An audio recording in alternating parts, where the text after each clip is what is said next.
بسم اللہ الرحمن الرحیم۔ شروع اللہ کے پاک نام سے جو بڑا مہربان اور نہایت رحم کرنے والا ہے۔ سرور کونین صلی اللہ علیہ وآلہ وسلم کے پیارے غلاموں، السلام علیکم۔ محترم دوستو، حضرت سید نوشو پاک گنج بخش رحمت اللہ تعالی علیہ کی زندگی کے حالات اور واقعات کی قسط نمبر 2 میں آپ سب کو خوش آمدید۔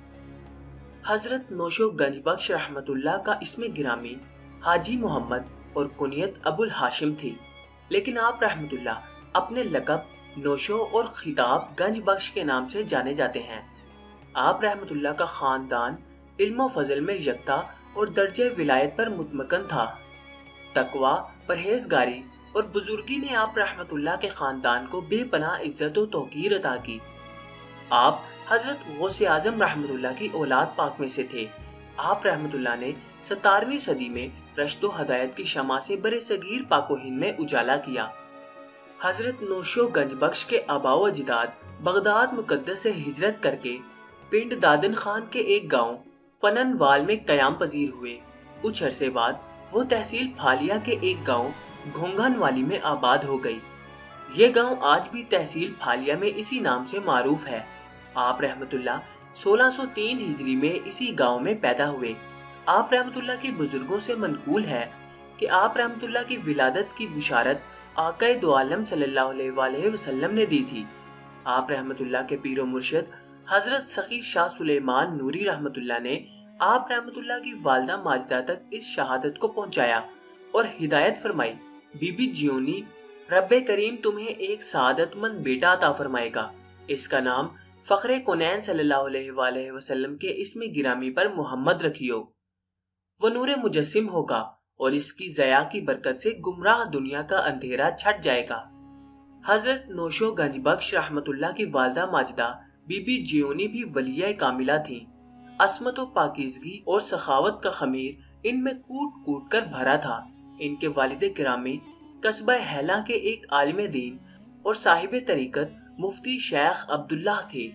حضرت نوشو گنج بخش کے والد گرامی سید علاء الدین اپنے دور کے نہایت جید و معتبر بزرگ تھے۔ حضرت سید علاء الدین نے 7 بار پیدل حج کرنے کی سعادت حاصل کی تھی۔ حضرت نوشو گنج بخش رحمت اللہ کی ولادت سے قبل حضرت سید علاء الدین حج کے لیے روانہ ہوئے تو آپ رحمت اللہ نے اپنی رفیقہ حیات کو ہدایت دیتے ہوئے کہا، اللہ تعالیٰ آپ سب کو اپنی حفظ و امان میں رکھے۔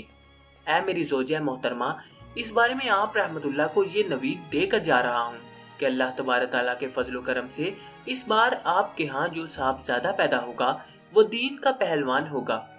میں خانہ خدا اور روضہ رسول صلی اللہ علیہ وآلہ وسلم پر جا کر اپنے نور نظر کی ولادت پر شکرانے کے نفل ادا کرنا چاہتا ہوں۔ آپ رحمت اللہ عازم حجاز مقدس ہوئے اور چند ماہ بعد ہی حضرت نوشو گنج بخش رحمت اللہ کی ولادت ہو گئی۔ آپ رحمت اللہ مادرزاد ولی تھے، لہٰذا آپ رحمت اللہ تعالی علیہ سے عہدِ طفولیت میں ہی کرامات کا ظہور ہونا شروع ہو گیا تھا۔ آپ رحمت اللہ کی والدہ ماجدہ نے اس کا ذکر حضرت سخی شاہ سلیمان نوری رحمت اللہ سے کیا تو آپ نے فرمایا، بی بی تمہارے اس فرزند ارجمند کی نگہبانی ملائکہ کرتے ہیں۔ رب الملائکہ اپنی نیک روحوں کو اپنے پیارے بندوں کی حفاظت پر مامور فرماتا ہے، لہٰذا آپ مطلق پریشان نہ ہوا کریں۔ ابھی آپ رحمت اللہ کے والد گرامی سفر حجاز سے واپس نہیں آئے تھے۔ ایک روز آپ گہوارے میں استراحت فرما رہے تھے۔ گھر میں کام کرنے والی ایک خاتون آپ رحمت اللہ کو اٹھانے کے لیے گہوارے کے پاس آئی تو آپ رحمت اللہ کے پاس ایک بڑا ناگ بیٹھا دیکھ کر چیخ اٹھی اور گھبرا کر آپ رحمت اللہ کی والدہ ماجدہ کے پاس گئیں اور انہیں ساری روداد بیان کی۔ والدہ اس عورت کے ساتھ واپس آئیں تو دیکھا وہاں سانپ کا نام و نشان تک نہیں تھا۔ والدہ نے دیکھا کہ حضرت نوشو گنج بخش نہایت سکون سے سو رہے ہیں۔ والدہ نے گہوارے کو اچھی طرح دیکھ بھال لیا اور اس خاتون کی جانب دیکھا تو وہ بولی، خدا کی قسم بی بی، میں نے خود ایک بڑا سانپ دیکھا ہے۔ آپ رحمت اللہ کی والدہ اسرار الہی اور رموز ولایت کو سمجھتی تھی۔ آپ رحمت اللہ نے کہا، مجھے لگتا ہے تم نے وضو کے بغیر میرے فرزند کو چھونے کی کوشش کی ہے۔ یاد رکھو، آئندہ طہارت و پاکیزگی مکمل کر کے ہی صاحبزادے کو ہاتھ لگانا۔ اللہ تعالیٰ ہرگز پسند نہیں فرماتا کہ اس کے دوستوں کو ناپاک ہاتھوں سے چھوا جائے۔ اس خاتون نے اعتراف کیا کہ واقعی اس وقت وہ پاکیزہ نہیں تھی۔ والدہ ماجدہ نے دوسرے ملازموں اور گھر والی خواتین کو بھی سختی سے کہہ دیا کہ آئندہ کوئی وضو کیے بغیر ان کے فرزند کو ہاتھ نہ لگایا کرے۔ حضرت نوشو گنج بخش رحمۃ اللہ کی عہد طفولیت میں کرامات کا ذکر پھیلنے لگ گیا تھا۔ لوگ دور دراز سے آپ رحمۃ اللہ کی زیارت کرنے کے لیے آنے لگے۔ اس دوران سید علاؤ الدین طویل مسافت کے بعد اپنے گھر واپس پہنچ گئے۔ انہوں نے راستے میں ہی اپنے فرزند کی کرامت کا ذکر سن لیا تھا۔ وہ اس نیک بختی پر قدم قدم پر شکرانے کے نوافل ادا کرتے رہے۔ آپ رحمۃ اللہ جب گھر پہنچے تو بے تابی سے سب سے پہلے فرزند کو دیکھنے کے لیے ان کی چارپائی کی جانب گئے۔ اس وقت حضرت نوشو گنج بخش رحمۃ اللہ منہ پر چادر لیے سو رہے تھے۔ والد گرامی نے جب چادر کا کونا اٹھا کر صاحبزادے کو دیکھنا چاہا تو حضرت نوشو رحمۃ اللہ کسی دوسری شکل میں متشکل ہو گئے۔ آپ رحمۃ اللہ کے والد گرامی اس صورتحال پر پریشان ہونے کے بجائے مسکرا دیے اور تبسم سے فرمایا، اے نور نظر، ہم آپ کے حال سے بے خبر نہیں ہیں، لہٰذا آپ رحمۃ اللہ کو اپنا چہرہ چھپانے کی ضرورت نہیں ہے۔ یہ سنتے ہی حضرت نوشو گنج بخش اپنی اصل شکل میں آ گئے تو حضرت سید علاؤ الدین نے صاحبزادے کو اٹھا کر سینے سے لگایا اور ماتھا گال چوم چوم کر نہال ہوتے رہے۔ حضرت نوشو گنج بخش عہد طفولیت میں ہی علوم اور اوراد و وظائف میں مستغرق رہتے تھے۔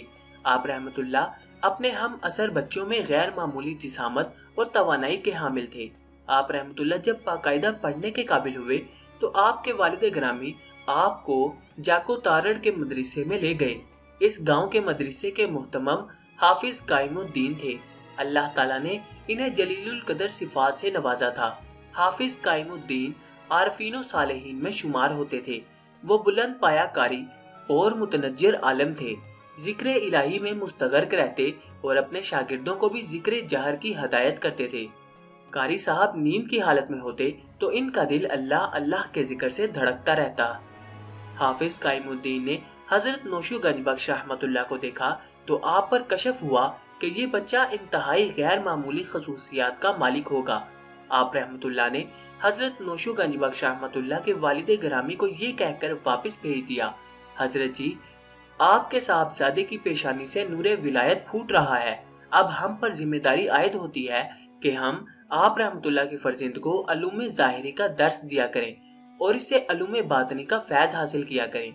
یہ دو طرفہ علمی تجارت ہے اور مجھے یقین ہے اللہ تعالی ہم دونوں کو اپنی اپنی نیت کا پھل دے گا۔ قاری صاحب نے حضرت نوشو کو ہمہ وقت اپنی نگاہوں کے سامنے رکھا اور آپ رحمۃ اللہ کی تعلیم پر مکمل توجہ مرکوز کیے رکھی۔ اس کا نتیجہ یہ ہوا کہ حضرت نوشو گنج بخش رحمۃ اللہ نے چند ماہ میں ہی قرآن پاک حفظ کر لیا۔ محترم سامعین گرامی، امید ہے کہ آپ کو اب تک کی یہ ویڈیو پسند آئی ہوگی۔ حضرت نوشو پاک کے مزید احوال سے باخبر رہنے کے لیے آپ سے التماس ہے کہ ہمارے اس چینل کو سبسکرائب کر کے ساتھ موجود گھنٹی کے بٹن کو بھی لازمی دبا دیں۔ اب آپ سے ملاقات ہوگی انشاءاللہ تعالی اگلی نئی ویڈیو میں نئی قسط کے ساتھ۔ تب تک کے لیے اپنا خیال رکھیے گا۔ اللہ حافظ۔